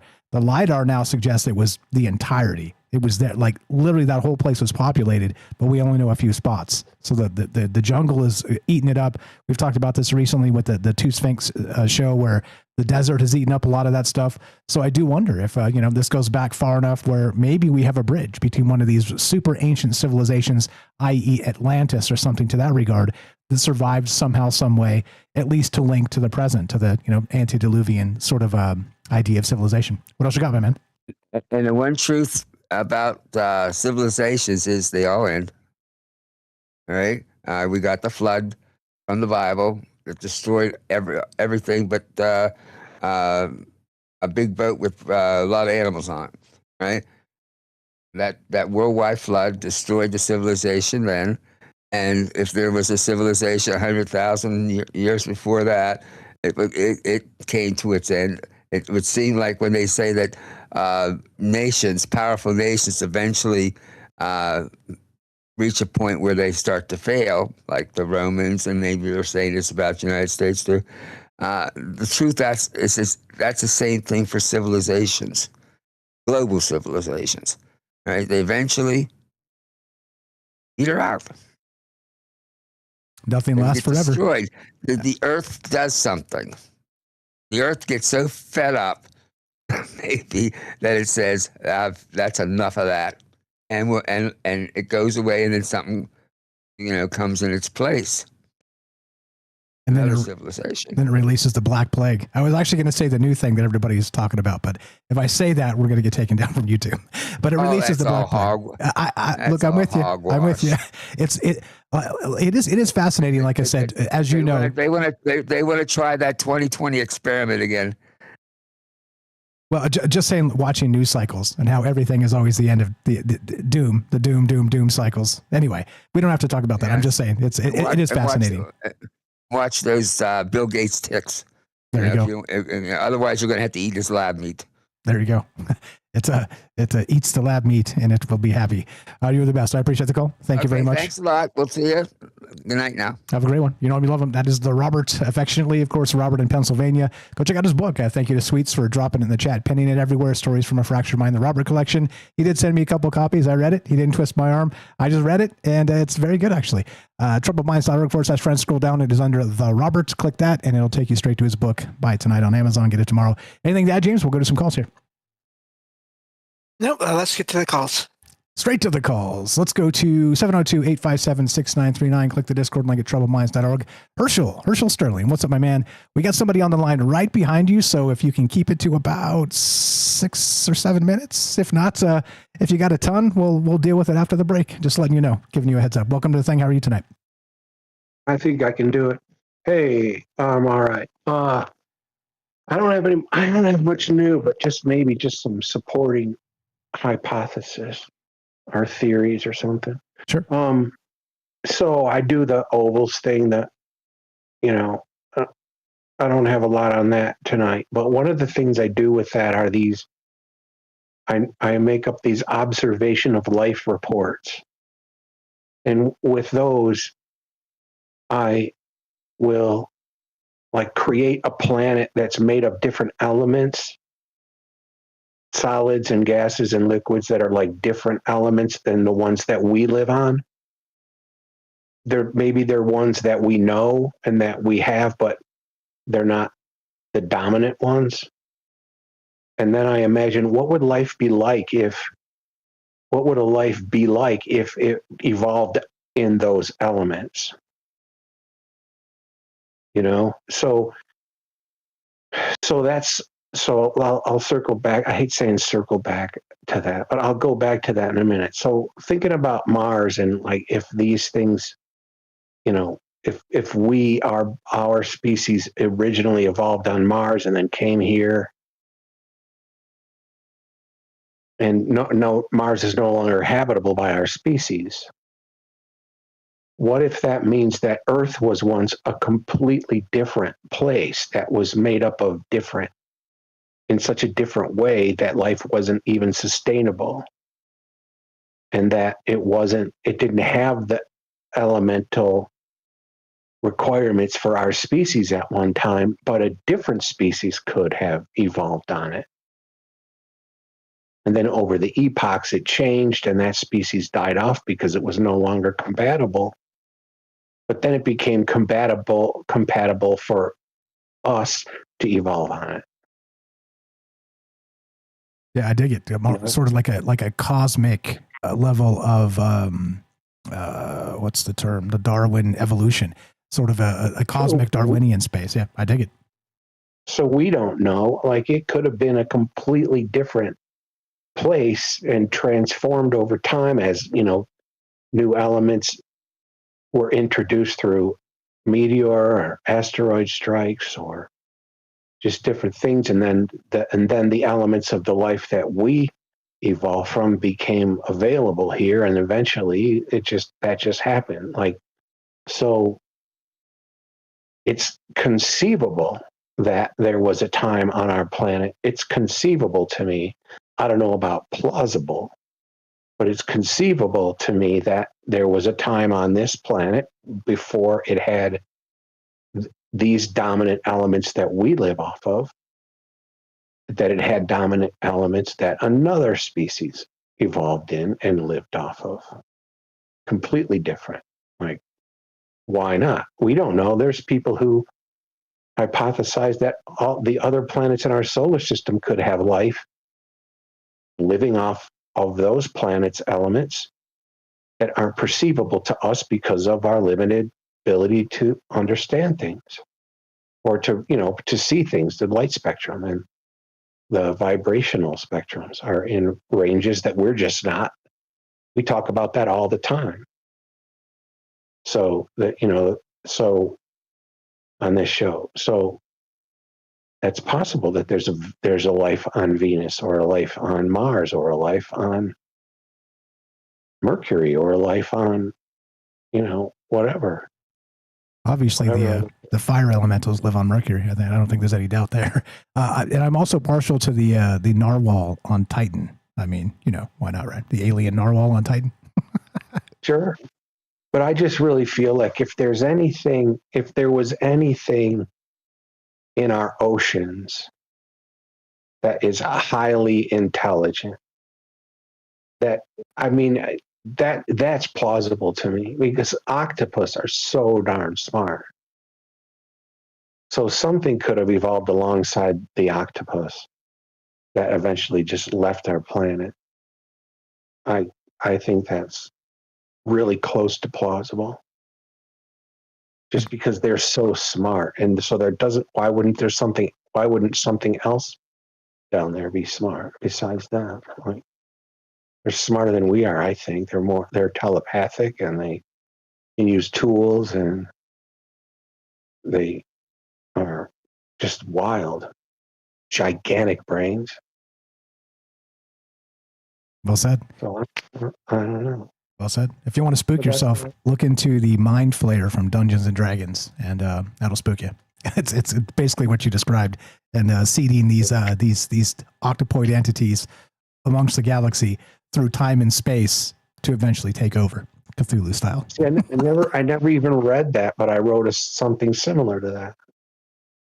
Yeah, because we're tuned into it. We're absolutely tuned into it. They're just pranksters. For me, in my stories, they're just pranksters. Because they don't have any reason not to be pranksters to us, because in their timeline, we're already extinct. So they just come back to visit us to mess with us because it's funny. And to set up what comes next after we're gone, because they know it's coming. And to make sure Angel Hernandez gets all those calls wrong. Exactly right. Strike three, you're out. Yeah, I'm all for the just completely doing away with the umpires now. Just let's get us the robo umpires and roll with it. Yeah, exactly. Me too, man. Exactly. If the AI is good for something, it's good for that. Let's get it done. Let's get it done. Let's go. See, there you go. Don't let anybody tell you otherwise. Herschel is an accelerationist. He wants robot umpires now. You're the best, brother. I do. I do too. Good night, everybody. Appreciate the call. Thank you so much for squeezing into a tight window there. Commercial Herschel is the Substack. Give him a follow, troubledminds.org/friends. Scroll down. It says follow Herschel. Go check out the multiple podcasts, his Substack, all the great things he's doing. Buy his merch, buy his books. Yeah. You guys are the best. Thanks for all the calls tonight and all the interest. 702-857-6939. You can click the Discord link at troubledminds.org. Mystery caller, you're on line 1. How are you? Go right ahead. Test 1, 2. Are you there? What's going on, Michael? How you doing? Kelly, what's up, bro? Chilling, man. Chilling. It's been a minute since I heard your voice. Welcome. You sound fantastic. What's on your mind? Just wanted to call in, give me 3 cents again. Sure. What you got? Well, the show tonight we were talking about, distant civilizations that that could have came and went without even we're even founding. Maybe it didn't go anywhere. Maybe we just haven't found it yet. You know what I mean?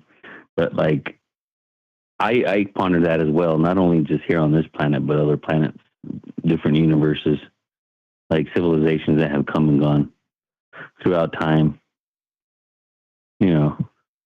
But for here, that was Matzell kind of brought it up with the Sumerians, right? So that brings me up with the story about like in the Sumerian story, that their planet ran into another planet was called Tiamat, and that's what That's what Key is, which is Earth, right? That's how it went. But they said that it wasn't totally destroyed, like the top of. So what they're saying is that we're actually just living on what they said, the head of the Tiamat, like, so the very top. It's not really a planet per se round anymore. It was demolished. But when I was reading that, I was thinking, well, okay, if that's the case, then what was on this planet before? You know what I mean? I thought about that as well. Like, what different civilizations were on that? If we're talking time frames of this, what they're talking of, some of the science here was like 166,000 years ago, where the Anunnaki came back here looking for gold because, they heard the tales of this planet. So when they came here, though, but like, again, were they in a war with this, 2 planets at war? Was it just a galactic collision that came in, a rogue planet, and then got trapped in our, within our sun's, galactic pool? Or I also ponder that too. But like, for instance, there's some strange tablets that there have been found that people say they don't no one's, it's unknown to people. They can't read it. Can't give you examples right now of those, but I can see it's like a darker rock kind of looking thing, and it's got like the lettering. If you call it lettering, it's more like swoops. It's pretty crazy. But now let's just go. I want to go into Mexico, where like central Mexico now, where they finding all these crazy artifacts. Where that looks like it's aliens. They're like with the grays. A lot of people that are digging these up out of this, out of these forests through central Mexico right now. I mean, ancient, most, of course, mainstream science is not even going to touch it, but not even the people from Ancient Aliens or these people, they don't even want to touch it. But have been some people that have went down there and tested some of the glue that they found that was holding some of these artifacts together, like a shape of an eye, and this, you could see where, because the eye was shaped like, I think it was opal with inside the carving, and they had to glue it on there. And so they took some of that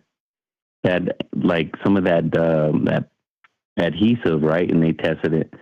Some of it came back like 5,000 BC, but then some of them that they tested other ones, and they went far as back as 14,000. So we're talking 12,000 BC, and because it's all organic, and that was one of them was physicist Nassim Hamed. He went down there and was testing some of that stuff. I just now seen another video with another guy. He was doing a lot of archaeology, but he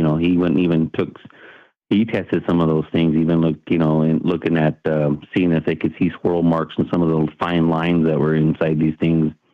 But they're finding nothing, right? And the more they testing some of this glue, like there was another guy I follow. He tests so it looks like a book, and his book is held together with these rings, And in between the rings, they have this skull. Looks like a skull shape.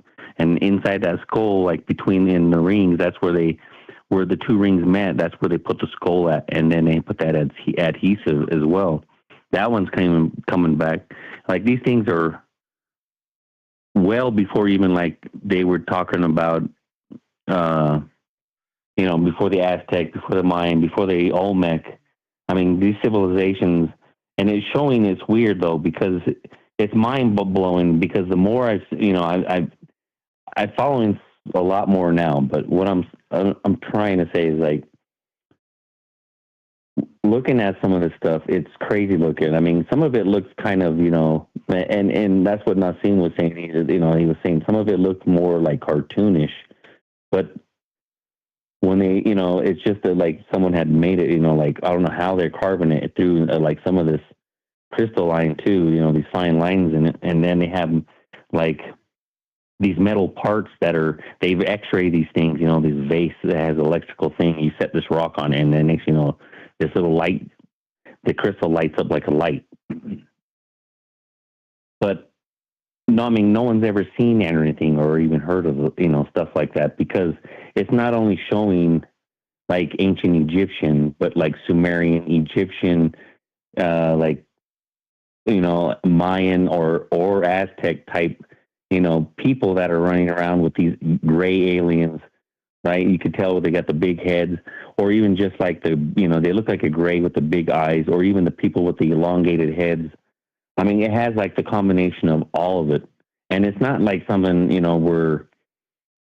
that's what I'm saying. Like the crazy part is when they were testing this glue.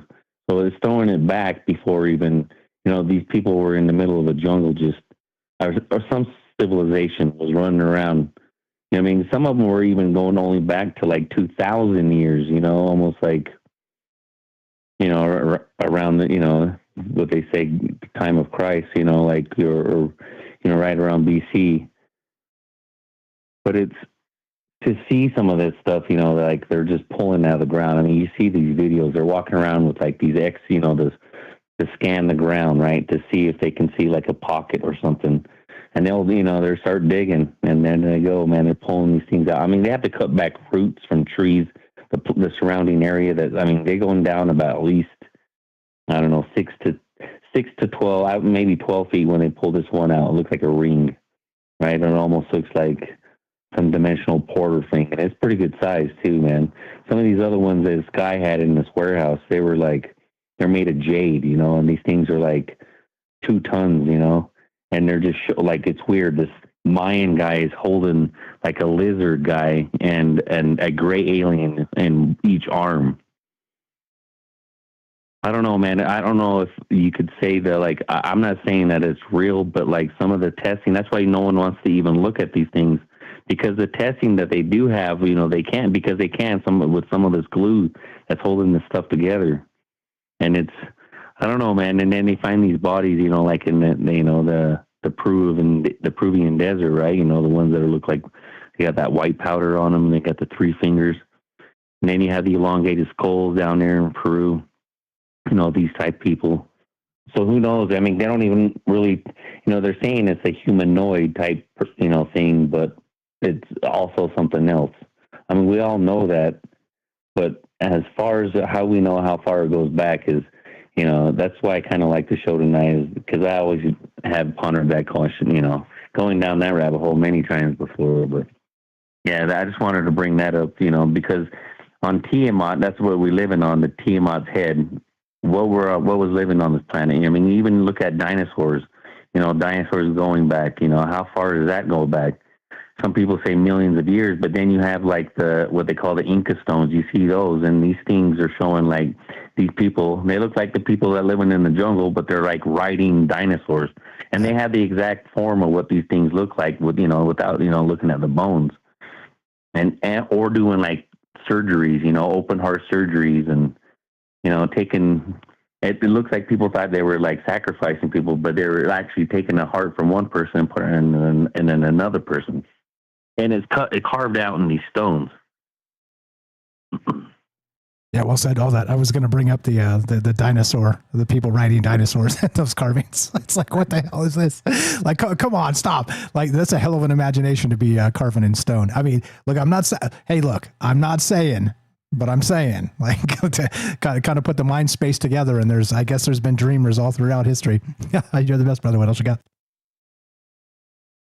I mean, just like some of the stuff that Daryl was talking about too, you know, kind of like, you know, the out of place artifacts, you know what I mean? Where they have like, you know, I think it was in Russia where they found these ones that they look, and that's what they are. They look like microchips you know, inside a stone, you know what I mean? Or do you have like that doll that someone found inside coal, and that thing had been like, I don't know, I think it was like 4 million years old.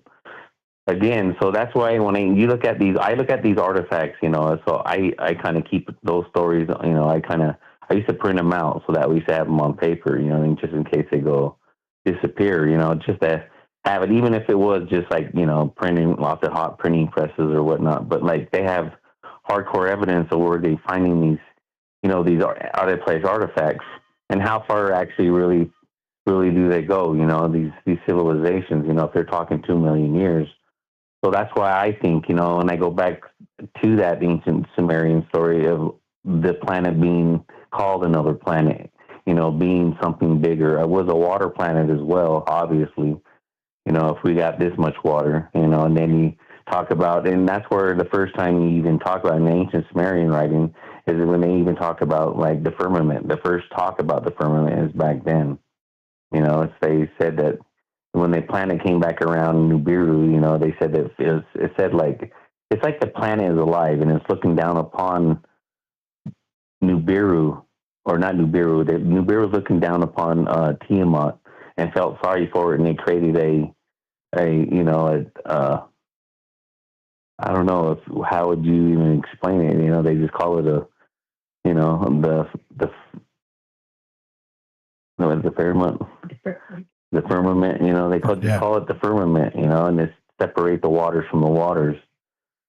And I don't know, a lot of people can speculate all they want, you know, but like it's either like, I would say it was either like I don't even know if you would call it a dome, but it's like, I guess you would a dome, you know, the atmosphere separates, you know, something from that. But I don't know, that's why I love the ancient writings, because, you know, they're telling you exactly what they're seeing, you know, without having, you know, as far as what they can explain it as, you know what I mean? But like in the Sumerian stories, they're telling you exactly. They're telling you rocket ships, you know, that they came and went on and off this planet, you know what I mean? Or even the Mahabharata, like they're talking about their gods were flying around in Vimanas, you know? So it's, I mean, who knows what was going on back then, or even thinking about where these people went, like you said, underwater. I always go in leaning in towards the hollow earth theory, where, you know, where Bird, you know, they said he went beyond the, you know, people think he's beyond an ice wall. I think he went in like hollow earth. That's where he went, because that's land inside something else. Because if you think in the others, you know, the theory kind of like they believe that planets are, you know, hollow like a bubble, more or less. You know, that's what, you know, and, you know, that the stars, that's how you know, they believe that the stars are birthing these planets, and the planets are more of a hollow sphere instead of a solid planet. And that's where, you know, you get civilizations that can be living on the inside. So who knows? It could be inside there or not. And then I've been on many oceans on this planet, and you could see if there was a spaceship that even the size of a city, there ain't nobody seen it rise out of the ocean and going into the, you know, into space, because the ocean's so vast. There's no way you're even going to see that. That is the most obvious place to hide, in my opinion. If there are aliens here flying advanced craft, they are certainly in the ocean. Because look, if you can exist in space is very hostile to organic organisms, period. You would certainly be able to go underwater and establish bases there. I'm not saying it's true. I'm saying that's, to me, the most likely place if you didn't want to be bugged by pesky, you know, land lubbers like us. You're the best, Kelly. Appreciate it very much. Final thought. We got calls to get to, and wrapping this up. Appreciate you staying in here, and thanks again for calling. I appreciate. Sorry we haven't had time for you in the past. So I just blew through the break. Let's hear from Kelly, because it's been a minute since we talked to Kelly. Appreciate you, man. Yeah, just real quick too. I just wanted to say, like, even the civilization that you see on Mars, even this in the Sumerian stories, it was the Gigi that were up there, right? And it was like a way station, and they just landed up there. Something happened, but then like you talked about, someone talked earlier about, like, the nuclear explosions that happened. And it was about, some people believe it was about 100 and so many million years ago, right? But they still have the xenon that's still up there, and that type of xenon only happens within a nuclear explosion or a weapon of that caliber, something like that. But I mean, we have pictures of it. You can see, pyramids or octagon-shaped things. The face of Mars, which is Alalu. I mean, but that's almost wiped off. You know what I mean? And that's the reason why I believe if all those stories are true, that's why they put it in stone. Because if it's in stone, it ain't going to go nowhere for millions of years. And that's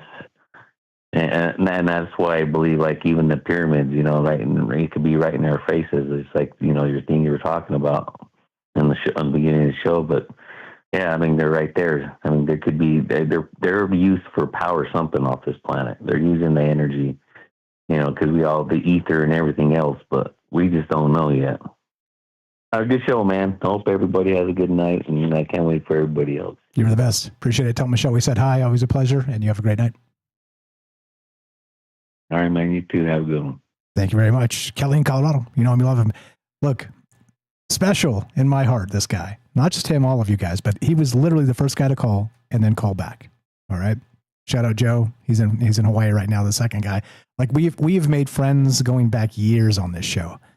And Kelly has taught me a lot of things about a lot of different aspects of the world and a lot of different aspects of these ancient texts and the Emerald tablets. And fantastic call. I appreciate it very much. Thanks for being patient, everybody. James, anything to add to that? I know you had to reset the Discord. We'll go to Eric, and then if we got anybody else, we'll get him in here. Appreciate you guys for being patient. Yeah, great to hear from Kelly as always. Yeah, just all these images. The other thing about stone is when you're carving into stone, I've heard the idea that, well, they're just carving what they're imagining in their minds. And, they're just doing that basically for fun. Like, no one ever says that, but it's kind of implied. And it always cracks me up when you think about all the work that would go into carving all these things into stone. And I don't know. I've always agreed with the idea that it seems like it's weird, or that they would just do that just for fun. Just do all that work, carving things into stone just for fun. Passing the time, James. Yeah. And the funny part about that too is, well, not funny, like the direct part about that is, how else do you sort of speak to eternity in the largest temporal space the mind's eye can conceive, other than carving things in stone? I mean, that to me, like, as we're saying, it means something. It's significant. And if you think it's not, that's okay too. I mean, you gotta try and be immortal however you can. I mean, think about what's going to happen to troubled minds in 1,000 years. Nobody will ever know we existed, because we're on some server somewhere that'll eventually shut down. You get it? Anyway, 702-857-6939. I digress. Speaking of written in stone, what's up, brother? Eric in Ohio. Thanks for being patient, my man. You're on Troubled Minds with Mike and James. How are you? Silurian Hypothesis we got tonight. And as you know, take it wherever you like. Welcome to the thing. I love the Silurian Hypothesis. The idea that even on our planet, that dinosaurs might have created more intelligent life if it hadn't have been for that dreaded KT boundary. That blasted comet, meteor, whatever the hell it was. Get it out of here. The Chicxulub comet that came down and hit and derailed the dinosaurs' conquest of our planet and gave primates their opportunity. But they were well on their way. And, they went into like bird form, which is pretty intelligent on our planet today. But deep time, how far back does it go? Well, I mean, there is the Noachian era of Mars, which is 3.7 billion years ago, when Mars had oceans and rivers that flowed warm enough for water to flow. Everything we've ever invented, all of the AI stuff, all of the writing, it's happened in the last 8,000 to 10,000 years, right? I mean, what we know and what we can see, but surely it goes deeper than that. I mean, they were using icon pieces to for money and for communication and Volta figurines before there was ever a writing system involved. And, we've talked about the fire from the sky and the iron that fell from the sky. I mean, there's certainly sophistication before there was ever a written historical record. And takes me back to this Noachian period of Mars, like Kelly was talking about. In 1976, the Viking 1 orbiter sent back a picture of an effigy of a giant face on Mars that made the cover of Life magazine and Scientific American. And basically, the NASA and the government had no interest in going back and checking any of that out until, they were coerced into it by a large group of the citizens. And I wouldn't trust what maybe they did on the second time around, but the first time around, that you can see in the picture I dropped in the chat, it's definitely a Silurian look. There is this sort of a feature to it that makes it look like it could be vaguely reptile, if not humanoid, right? And if you look around in the Cydonia region, if you was to pull back more from that particular picture, you would see there's a whole structure of pyramids and what appears to be a ruined city, all in that same region of Cydonia. There's what's called the D&M pyramid, which is the 5-sided pyramid, and some other pyramids. There is a dolphin effigy. There is a city with a partial wall around it.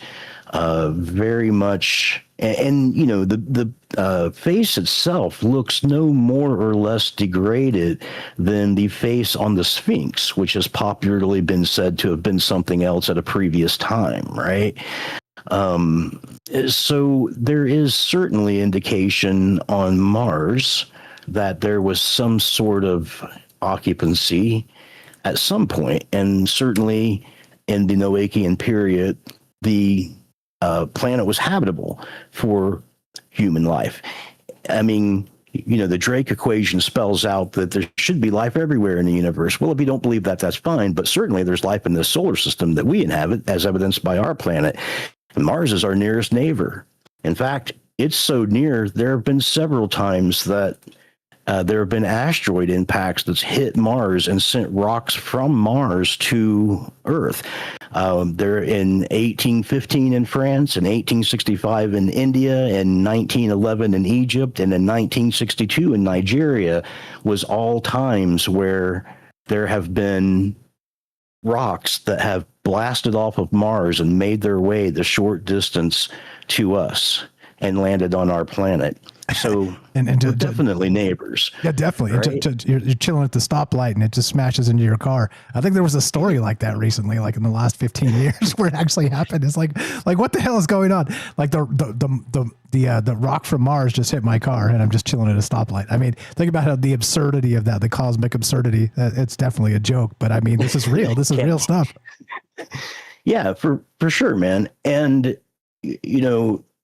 the idea that certainly civilizations can rise and fall within a 10,000 year period, and the Noachian being 3.7 billion years ago, in the late Noachian period, there was plenty of hundreds of thousands of years for a society to form. And in our own time in history, we've used many different sources of energy and many different ways of communicating that would seem like magic to some of the early inhabitants of the Earth, right? Certainly, there are other ways to produce energy and to get things accomplished. And it's very likely that crystalline structures and latticed atoms can be utilized for these sort of things and could have been utilized by the people on Mars.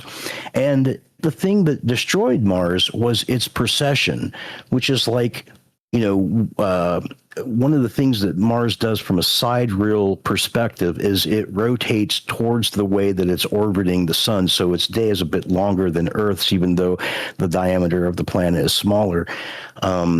And that causes there to be precession of a greater nature than Earth, because Earth spins the opposite way than it orbits, and it helps stabilize the precession, which is the wobble that you get, like when you're spinning a top and it starts to slow down, it starts wobbling, and the angular momentum takes over, and everything goes, tits up.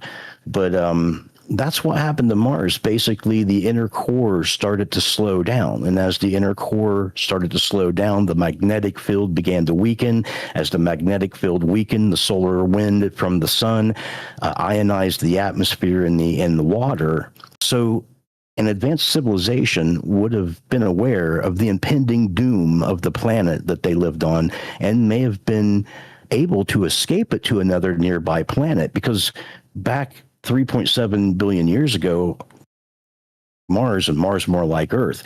But at the end of this cycle, with their planet starting to wobble out of control, Earth was more habitable at that point, if not primordial. And it's extremely likely the civilization of at least 1969 capacity would have been able to make their way to Earth. And if that was the case, that would explain all the dinosaurs.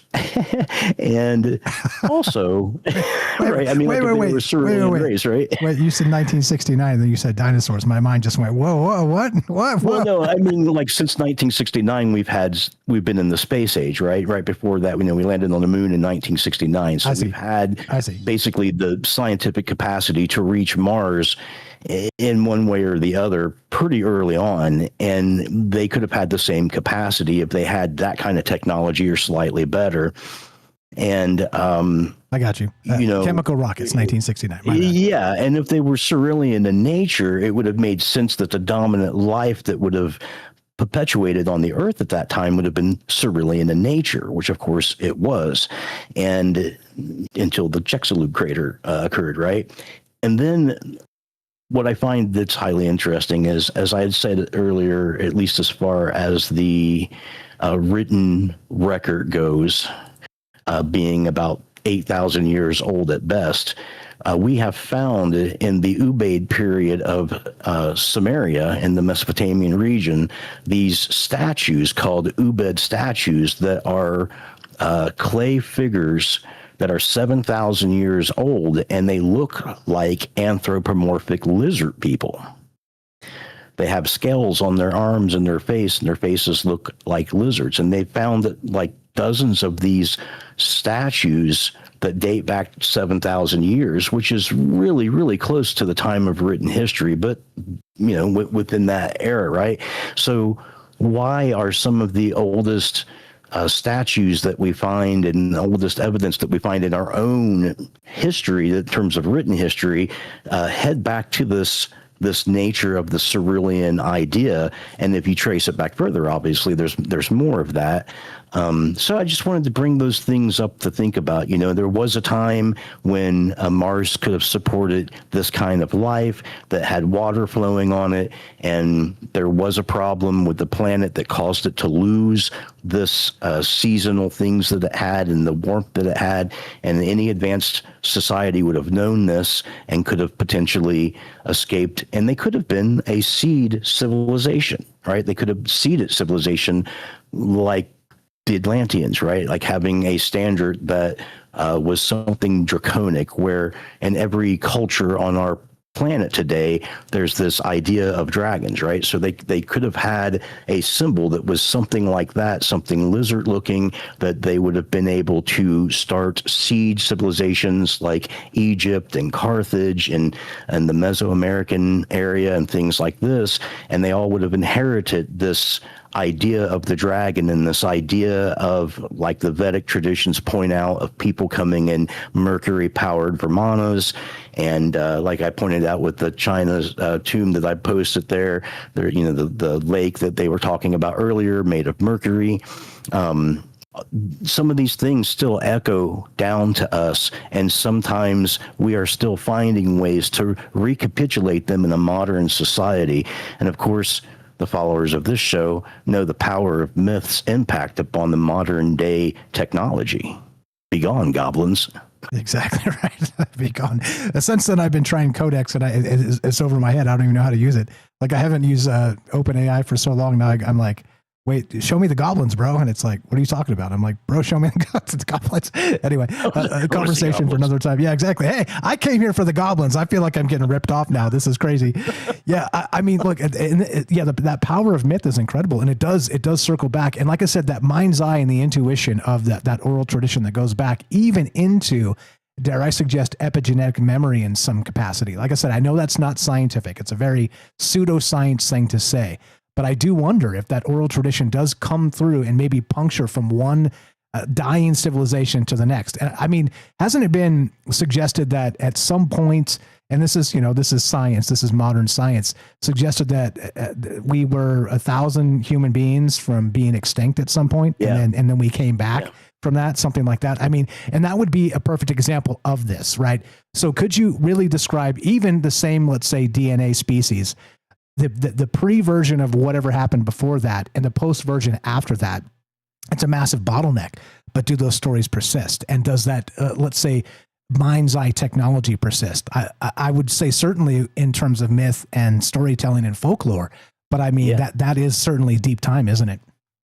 Yeah, I mean, epigenetically speaking, that is real science. I mean, there is people who have inherited dispositions towards certain things due to epigenetic memory, and it certainly could invoke in a biological system the need to want to express stories of a certain nature that might lead to things that people could observe later, as Joseph Campbell did with the Hero of 1,000 Faces, right? Like, he was able to see in a lot of these stories that were bound up in us that we were almost compelled epigenetically to tell. He was able to see those patterns in that story and be able to sift out the cultural variance and show the underlying substrate of these particular mythologies, which must come not by chance, but from the idea of ancestral memory or epigenetic memory, which would be the same thing, right? And of course, a healthy oral tradition. And almost everything we've carved in stone from the Cydonia region of Mars to where we're at now has been meant for the future generations. The stuff that Göbekli Tepe and its 17 sister temples that's found in the same Anatolia region are telling people is that there was a whole society and way of doing things and culture that predated anything that we've had in our measly 8,000 years of records that we've been able to dig up. And, that right there should say something, right? We can only find so much information on our own culture that we know was sophisticated and existed before the written record, and we find nothing from that period that any academic would reliably point at and say that's the prime source, right? But it existed. We just don't have no access to it. So yeah, there could have been whole civilizations on this planet. Could have been civilizations in the Noachian period on Mars. Certainly this planet is full of life, and Mars must have had that. I mean, we're sending robots there right now, hoping to find it right now, so we must believe that it was possible or had happened in the past. I mean, and that's another thing. You can only get so much information from our sister planet from the government. I mean, nobody else can send anything there to see what's there. And if the government accidentally releases something, I think the only thing that they do is they cover it up. They try to diffuse it and talk it down until they can control it, not understand it particularly, but control it. So I would never trust the second pass of some kind of a government document, a redacted thing or whatever. A leak, maybe, but even then they selectively leak stuff. I feel like your tinfoil hat arrived in the mail today. Is everything okay over there? Oh no. I mean, we talked about the Noachian period before on the show, and I kind of went into this a little bit, and I personally fully believe that this is a possibility and a likely possibility, especially given the bottlenecks that you talked about, the genetic bottleneck of 1,000 people, the genetic bottleneck of the KT boundary and the Chicxulub crater, the genetic boundary of the Black Plague, right? I mean, there's the Younger Dryas period, which was a little bump in how things systematically work that screwed a lot of things up. It's so easy for Mother Nature just to slap the human race down, and has almost several times. So there's no doubt that there could have been, things before this time period and in different ways that you may not be able to find. I mean, you see echoes like the Baghdad battery, right? Things like that could be strung together for electroplating back in ancient times that could have been used in a larger scalable capacity in larger monuments from another period. The Osiris shaft, which was completely covered up since 1993 for one reason or another. There's a lot of stuff that I think that governments find, Ben, and they suppress it due to the need to control it. Because if any of it's real, unquote, real, they're going to want it. They don't want us to have it. They don't want us to have the knowledge. Yeah. I do wonder, and it dawned on me. I mentioned it earlier, that Osiris shaft. It is back in the news because on Piers Morgan they had Zahi Hawass and what's the other guy? They had a few guys talking about this, and one guy accused Zahi Hawass of covering it up, that the sarcophagus was empty, and he's like, no, it wasn't or it was empty, blah blah blah. Anyway, it just hit. I haven't watched the entire thing, but I saw sort of some clips. People were kind of teasing out about it, and that's why it was in my mind's eye tonight. And he says. Is it Jimmy Corsetti? I think it's the guy's name. I'll find it and I'll link it in the description. I've got it bookmarked, and I'll link it so you guys can check it out. But he was saying that he found smoking gun evidence that Zahi Hawass is lying about it. Okay. He's like, I'm not going to release the information yet until I have all the ducks in a row. I want to make sure I'm exactly right. But I'm pretty certain this dude's been lying about this for a very long time, as if they're trying to protect some sort of a shady, antiquity industry or something. Anyway, you were the best. The paper that he helped author that was published by Harvard University had Zahi Hawass quoting that they had actually found a skeleton of Cheops in the Osiris burial chamber. That's what I had heard last that I had checked into it. But man, who knows? So who knows what's been uncovered? Yeah, I'm looking forward to finding the actual body of Osiris. That's what I want. Give me that. Absolutely, give me that. You were the best, brother. We got one more call we're going to get to, more from James. Appreciate you. Thanks for being patient tonight. Thanks for chiming in. A pleasure as always, and lighting brains on fire. Appreciate you very much. Bye. Take care. You know what we love him. That's Eric in Ohio. And thanks to Sweets there for posting all his links and all the places. troubledminds.org/friends, or click the friends link. Scroll down. Very easy. It says follow Eric here. Follow all his projects he's working on, doing all kinds of amazing stuff. And as you know, we've got a habit of just making smart friends all over the world. Right there. Alphabetical. Follow Eric. Please go check out his stuff. James, anything to add? We'll go to this final call and wrap this up. My brain is not working right now. No, just great calls from everyone. And I do wonder too, when it comes to mythology, and we've talked about this before too, how much of all the different entities that are fill mythology and folklore and all that, how much of that is people making things up or exaggerating? And how much is maybe stuff that has been real, maybe is still real elsewhere, that we just don't normally encounter, but then some people do. Indeed. And that's what this is about. It's about looking at things just a little bit differently and considering what is real. And look, it's not lost on me that people do just make stuff up. People do. Like, look, I've got specific examples from this show I can point out and be like, but it's not what I do. Okay. But people do make stuff up. Okay. And it is part of the human lexicon of conversation and speech and communication. And that's just what it is.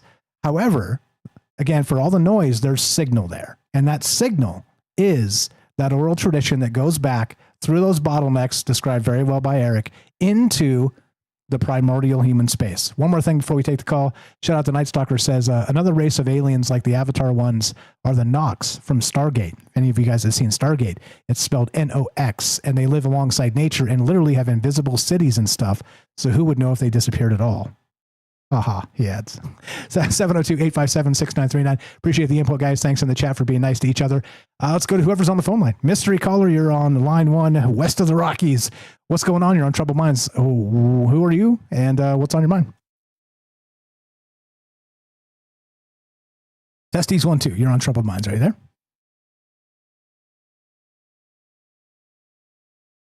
Test 1, 2. I know the phone line works. Matt Sal tested it earlier. Testes 1, 2. Are you there? Hello. Yeah, right. The sarcophagus from SG1. Yeah, they healed the beds, right? There's people selling them at UFO conferences, I hear. All right. Last call. Phone line. Are you there? We're on Troubled Minds. Thank you for listening. Thanks for calling. Sorry we couldn't get you through. Yeah, it's interesting stuff, like I said. And it is odd how these stories, that the oral tradition and the mind's eye of storytelling, like I said, there's only so many stories you can tell, right? And I think that's why some of this stuff stagnates. I think that's why some of this stuff, it gets repeated so often. And I think it's why they make so many bad movies and so many bad books are written, is because we're trying to find novel ways to tell and sell the same story everybody's already heard. I don't know. It's weird, right? But also, maybe it's not. Maybe this is what it's been about all along. How deep is deep time? Yeah. If you want more of this stuff, you know what to do.